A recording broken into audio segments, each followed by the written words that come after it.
This sermon series during Advent, we're taking a look at music and how it can relate to the various themes as we prepare during Advent.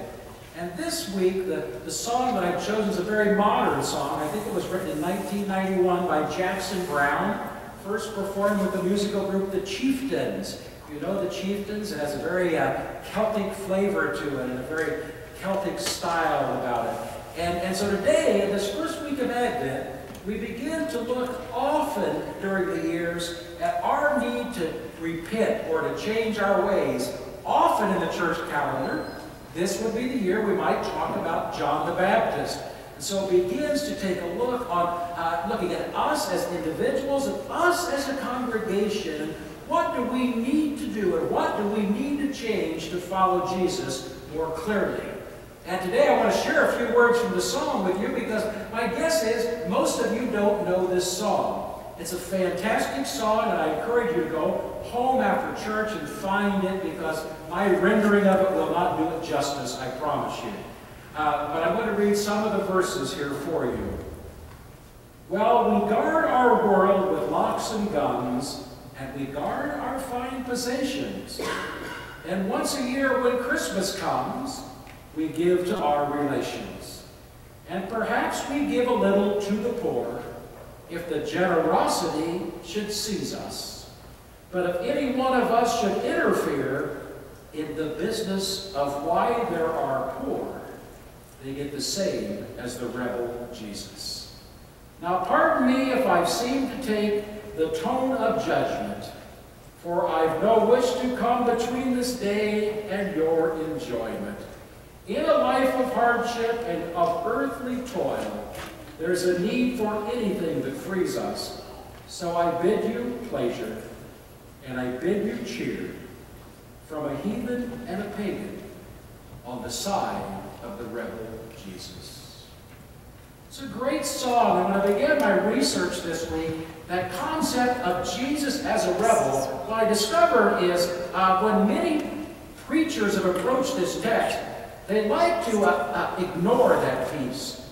I think we struggle with this concept that Jesus is a rebel. I think the reason is because we may kind of have to take a look at where we are today and what Jesus might think about us if he truly was a rebel then and is a rebel now. And the other part of it is, if Jesus was a rebel, he might well call the church to be rebels, and pastors don't like that. Pastors in general like people just to kind of stay in place and do what they're supposed to do. So I think there's a couple of reasons that we struggle with that concept of Jesus as a rebel. But I really want to ask you to begin with today, if you don't see Jesus as a rebel, as a guide to show you the way to live, then how do you see Jesus? I mean, I think this is an extremely important question. Do you see Jesus as the CEO of your life? And do you count on that prosperity gospel? You know the one I'm talking about? The more money you give, the more you get back. Is that how you see Jesus? Kind of working for you, investing for you? Or do you see Jesus in politics and you're sure Jesus is a supporter of whatever your political party happens to be? Or perhaps you see Jesus as a superhero. Here he comes to save the day, and he's going to relieve you of any pain and any pressure. Because none of those are accurate and good ways of looking at Jesus. There is no doubt that when we celebrate Christmas, just a few weeks from now, we're celebrating the birthday of a rebel. A rebel who didn't mind ruffling the feathers of the church and the world that he lived in. A rebel who didn't mind challenging tradition. And I think that's one of the reasons we're scared of rebels. They tend to challenge the traditions that we've become comfortable with. Jesus was a rebel who turned the world upside down. He was born in a stable, in a lowly estate, they say. But he came from that lowly birth to be the Prince of Peace and the light of all lights. And so it's amazing when you begin to think about Jesus as a rebel. What scriptures come to mind for you? I kind of remember one from the 3rd chapter of Mark, and I love the contemporary English version here because basically Jesus is stirring things up. Can you imagine that? but he's stirring things up, and his family kind of comes there, and it says in the text, quotes, "And they thought he was crazy." So often when we stir things up, we think people are crazy. I'll bet there's more than one person here today that sometimes thinks I'm crazy. They go, "Oh, there's crazy Pastor Jim again, stirring things up." But the truth is, it's one of the things we do when we don't know where to put people, we don't know how to place them in a category, then they must be crazy, something is going on. But I want to say this to you today, if Jesus was crazy, we could use some more crazy. We could use some more crazy this Advent. But I think more than crazy, Jesus was a rebel and they didn't know what to do with him. And folks, we need some more rebels this Advent. We need some more people that are willing to turn the world upside down and be different than others before them. We need some rebels to change this world that we live in. You want to know why Jesus was a rebel? And I think we all have our own pictures of that. And I look up the definition as to rebel is to resist or defy authority or accepted convention. I think that pretty well explains why Jesus was a rebel, doesn't it? It's exactly how he lived his life. Jesus was a rebel by saying, "This is what I want out of you. I don't want you to repay evil with evil. I want you to repay evil with good. When somebody's nasty to you, don't be nasty back to them. Be nice to them." Folks, that's a rebel. Jesus said, "Blessed are the poor. Blessed are those that show mercy and compassion." Boy, that was a rebellious thing to say because people in his day and age thought people got their just deserts. And so if they were poor, they deserved to be poor. But Jesus said, no, blessed are those that are poor. Jesus said, if someone hits you, what are you going to do? You're going to hit them back? No, you're going to turn the other cheek. What a rebellious thing to say. And Jesus said it was our responsibility to take care of our neighbors. And then this is what the part I love.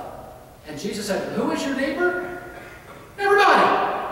I mean, everybody is your neighbor. So Jesus said, you treat everybody the same. Everybody looks the same to you. If you're a rebel, that's the way you approach things. People are the same. And so we approach it that way. And if you really want to know when he was such a rebel, it was said in the scriptures that he spent so much time with sinners. You see, Jesus didn't spend much time in the church. He spent time with the sinners and those that were struggling and those that were lost. And do you think that wasn't rebellious? He even spent time with women. And in that day and age, that was definitely the sign of a rebel. And so Jesus continued to show us the way, and he did that in so many ways. Think about those other texts. Do you remember what he did with the woman caught in adultery? You see, the people that caught the woman in adultery were ready to do one thing. They were ready to live by the accepted authority and the accepted convention and stone her to death. But Jesus looked at her, and it says he stooped down and he drew something in the dirt.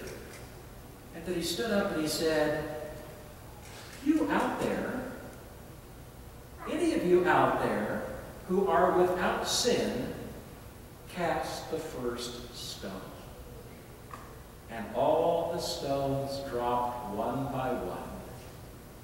And Jesus said, go and sin no more. Jesus was a rebel of the #1 kind, the best of the breed. And we need some rebels in the church today and in the world we live in today. We need some rebels who are willing to love like Jesus. Their love knows no bounds. Everyone's accepted. That's how much you love. We need rebels that are willing to forgive like Jesus. I mean, we all need to be in active forgiveness of others. We need rebels who can do justice like Jesus. We need rebels who can show mercy like Jesus. There are all kinds of ways to be rebels today. I just read about one on the internet this week. I don't know if any of you, the rest of you read this. Anybody read this name ring a bell? Larry DePrimo. Did I ring that bell to anybody? Anybody see that on the internet? Yeah, it's a few of you. Thanks, Seth. That's all Seth did.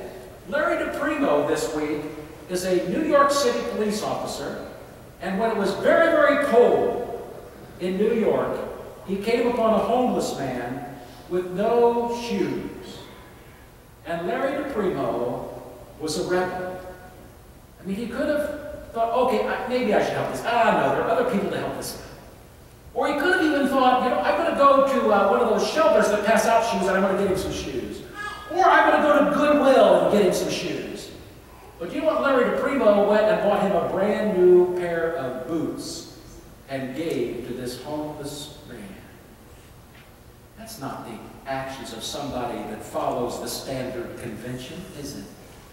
It's someone who defied the standard convention and was a rebel. You see, following the rebel Jesus means that we march to a different drum. It means that we care even when it's easier to care less.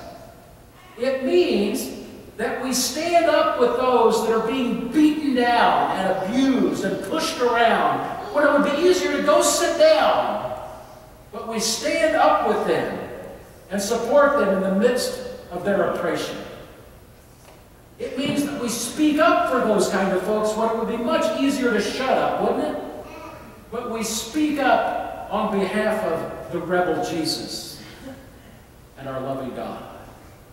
It means being different. It means being a rebel. We need some rebels today. We need some rebels who know that the generally accepted authority and the conventions are killing the church. It's so true. You've heard me preach sermon series on this in the last few years. Remember the book by Kinnaman, Unchristian, where he spoke about why young people are staying away from the church in droves because they see the church as hypocritical and phony and homophobic and all of those things. And so they're staying away. We've much become like the story of the frog in the kettle. Anybody know the story of the frog in the kettle? George Barna wrote a book by that title probably 20 years ago in describing the church and what had happened in the church. And it's happening. You may not know this, but if you take a living frog and you have a pan of boiling water on the stove and you drop it in the boiling water, anybody know what happens? That frog skedaddles. That frog doesn't stay. That frog knows this is not a good thing. But if you put the same frog in a pan of cool water and place it on the stove and so slowly bring the heat up, the frog will stay in the pan till it dies. Does that sound like the church? I mean, we just continue to do the same things in the same ways, and the temperature's getting higher and higher, and it's getting hotter and hotter. We need some rebels to say that's not the way the church was called to be by the rebel Jesus, and we need to face that. We need to be rebels enough to believe that God is real and Jesus lives. We're celebrating Christmas in just a few weeks. Do you believe Jesus lives? You need to be a rebel and say that. You need to be a rebel enough to follow the radical way of the gospel that calls us to this life of forgiveness and mercy and love and justice and loving everybody. You need to be a rebel enough to open the doors of the church so wide that everyone knows they're accepted no matter what. That's the kind of rebels that's what Jesus did. Jesus took a church that was closed in, that gave authority to conventions and ways of doing things and said, you're doing it wrong. We're here for the lost, not the found. I'm going to eat with sinners. I'm going to stay out there until you get the point that the doors of the church should be open to everyone. And so that's what we're called to do. We're called to be rebel enough to believe what Martin Luther King Jr. said about justice. When he said he believes that the moral arc of justice in the universe bends towards justice. You see, it's bending towards justice. That's the way God works. And we need to be a part of that. We need to work as a rebel to make sure children don't go to bed hungry or cold or homeless.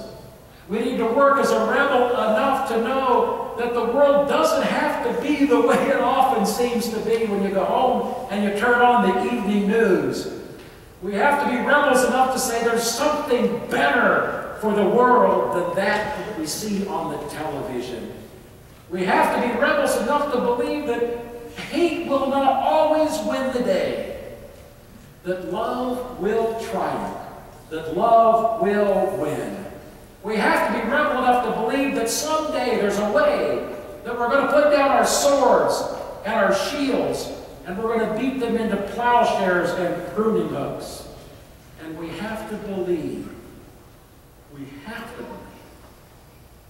that every human is made in the image of God, and that every human deserves to get the love of God and Jesus, not just from God and Jesus, but from we who represent the church.